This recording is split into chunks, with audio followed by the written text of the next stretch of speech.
এই যে আমরা এসে পৌঁছে গেছি ইন্ডিয়ান মিউজিয়াম, দেখি খোলা আছে কিনা। হ্যাঁ, ইন্ডিয়ান মিউজিয়াম, চলো যাওয়া যাক ইন্ডিয়ান মিউজিয়াম। বাবু বসে গেছিস, কি বলছিস? চলো তাহলে। হ্যাঁ, তো আমরা মিউজিয়ামে ঢুকে পড়েছি। এখানে নিয়ম আছে অনেক কিছু। ভিডিও করতে গেলে 5,000 টাকা জমা রাখতে লাগে, আর কিন্তু ফটোগ্রাফি করলে অনলি 59 রুপিস। তো আমি সেই 59 রুপিস দিয়ে কিছু ফটোগ্রাফি করেছিলাম, সেটাই ভিডিওর আকারে আপনাদের সামনে নিয়ে আসলাম। আর পার হেড এন্ট্রি ফিজ আছে অ্যাডাল্টের জন্য 75 রুপিস, ছোটো বাচ্চা মানে বিলো 18 20 রুপিস। ঠিক আছে, তো আপনারা কখনো যদি যান তো এইটা মাথায় রাখবেন। তো দেখুন, আমি ফার্স্টে গিয়েছিলাম এখানে, প্রথমে মিনারেল ডিপার্টমেন্টে গিয়েছিলাম, সেখানে সেরকমভাবে ফটো তুলিনি। আর একটা ডিপার্টমেন্ট ছিল টেরাকোটা, সেখানে ফটো তোলা নিষিদ্ধ। আর পাশে গেটের বাঁ দিকে যে টেরাকোটা আছে, ডান দিকে আছে আরেকটা, যেখানে অনেক বড় বড় পাথরের মানে গেট পিলার টাইপ আছে, সেগুলো ফটো তোলা নিষিদ্ধ আছে। আর যেটা সিন্ধু সভ্যতার থেকে আনা, সিন্ধু নয় সরি, মিশর থেকে ইজিপ্ট, যেখানে মামি আছে, মামি 4,000 পুরনো বছরের, সেইটাও কিন্তু ফটো তোলা বা ভিডিওগ্রাফি করা নিষিদ্ধ। যাই হোক, সব জায়গায় মানুষ আছে, আপনারা কিন্তু যদি কখনো এভাবে বেআইনি ফটো তুলতে যান টিকিট না করে, ফাইন লাগতে পারে। তো সেটা জানালাম। আমরা ঢুকেছিলাম পাথরের মূর্তির ঘরে, প্রাগৈতিহাসিক পুরনো দিনের প্রাচীন ভারতের। তো সেখানে অনেকগুলো ফটোগ্রাফি নিলাম। দেখেছেন বিভিন্ন ধরনের মূর্তি আছে, বৌদ্ধ মূর্তি থেকে শুরু করে বিভিন্ন রাজাদের মূর্তি। আর এই যে লনটা দারুণ, এটা অশোক স্তম্ভ। ফার্স্ট ফ্লোরে চলে এসেছে আমরা, সিঁড়িগুলো বিশাল চওড়া, অনেক উঁচু। উপরে এখানে দেখা যাচ্ছে ভিক্টোরিয়ার স্ট্যাচু। ফার্স্ট ফ্লোরে ফার্স্টে ঢুকলাম আমরা আর্ট গ্যালারিতে। আর্ট গ্যালারিতে বিভিন্ন পুরনো দিনের বিভিন্ন শিল্পীর আঁকা ছবিগুলো কিছু কিছু ফটোগ্রাফি করেছি, অনেক ছবি আছে। যাই হোক, যতটা পেরেছি শর্টে করে আপনাদের সামনে তুলে ধরলাম, আশা করি ভালো লাগবে। উপরে বারান্দা থেকে দারুণ হাওয়া ছিল, ভালো লাগছিলো, একটু ছবি তুলে নিলাম। এই দেখুন, এটা হচ্ছে পিরামিডের ঘর, সরি পিরামিড বলছি, মমির ঘর। ফটো তোলা হয়নি, পরে চলে আসলাম আমরা এইদিকে।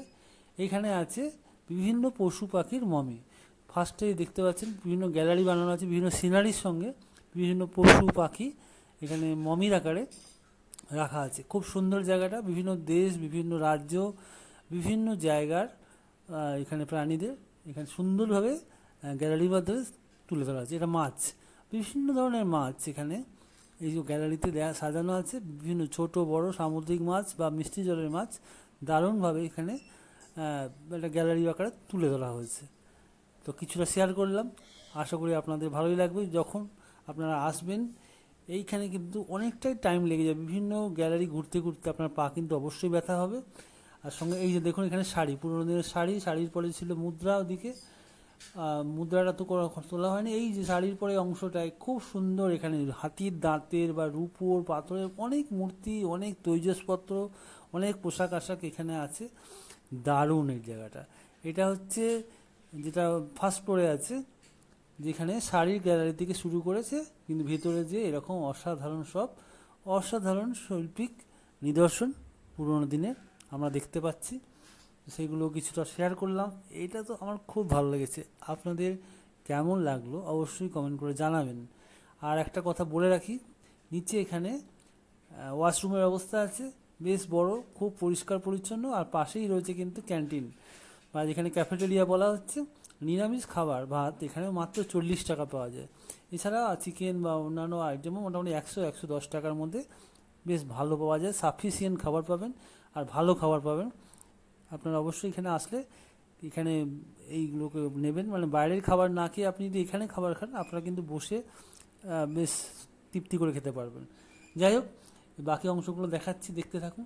দেখুন, এই একটা ঘরে ঢুকেছিল, এখানে বিভিন্ন কীট পতঙ্গ সম্বন্ধে একটা গ্যালারি আছে, দারুণ। এটা ফার্স্ট ফ্লোরের রাইট সাইড কর্নারে ছিল। এবার আসল জায়গা আস্তে আস্তে যাবো, চলুন। আমার ফেভারিট গ্যালারি হচ্ছে এইটা, বিভিন্ন জীব। আগে ছিল মাছ দেখেছে বা ওই সমস্ত প্রাণী দেখে, এখানে সমস্ত যে বন্য জীবজন্তু বা বিভিন্ন ওরাং ওটাং, বিভিন্ন গরিলা, শিম্পাঞ্জি, হাতি, তাদের কঙ্কাল, তাদের মমি, এত সুন্দর সাজানো। আমার তো সবচেয়ে ফেভারিট লাগে এই গ্যালারিটা। ফার্স্ট ফ্লোরে একদম যে আড়াআড়িভাবে লম্বা বিল্ডিং ঘর যেটা আছে, তাতে এটা আছে সুন্দর। উপরে তিমি মাছের গোটা তিমি মাছের স্কেলিটান, মানুষের বিভিন্ন সময়কার তার স্কেলিটান, যে ওরাং ওটাং থেকে চলে শিম্পাঞ্জি, অসাধারণ অসাধারণ। এই গ্যালারিটা তো দুর্দান্ত লেগেছে, আপনারা যদি কখনো যান এইটা কিন্তু মিস করবেন না। এরপরে আরও গ্যালারি ছিল, যেগুলোর মধ্যে যেমন হচ্ছে ফসিল গ্যালারি। এই ফসিল গ্যালারি আর মিনারেলস গ্যালারিটা একটু আমার কাছে একটু অতটা ভালো লাগেনি, কারণ এগুলো অনেক অনেক প্রচুর পরিমাণে আছে আর অনেক লেখা, ওগুলো সময় অতটাও ছিল না হাতে। আর একটা গ্যালারি ছিল যেখানে বিভিন্ন রকমের শাক সবজি বীজ সংক্রান্ত বা বিভিন্ন রকমের চাষের যে সমস্ত জিনিস আছে এই সম্বন্ধে অনেক কিছু ছিল। ফসিল গ্যালারি দেখতে পাচ্ছেন, ফসিল গ্যালারিটা বেশিক্ষণ ছিল না, এখানে একটা বড় কচ্ছপের ফসিল ছিল। আর এখানে একটা গ্যালারি সুন্দর করে আছে, এটা বিভিন্ন রকমের পশু বা জীবজন্তুর এখানে একটা গ্যালারি খুব সুন্দর আছে, সব মমির আকারে রাখা আছে। এগুলো দুর্দান্ত লেগেছিল। আপনারা যদি আসেন নিশ্চয়ই ভালো লাগবে। যতই বলা হোক যে এখানে সব মরা জীবজন্তু, কিন্তু এর ব্যাপারটাই আলাদা। যে কোনো সময় এসছে অন্তত আমাদের কলকাতা ইন্ডিয়ান মিউজিয়াম, তার কিন্তু অসাধারণ লাগবে।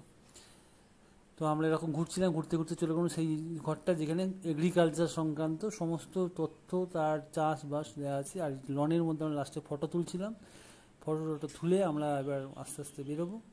তো তারপরে আমরা চলে গেলাম ক্যান্টিনে।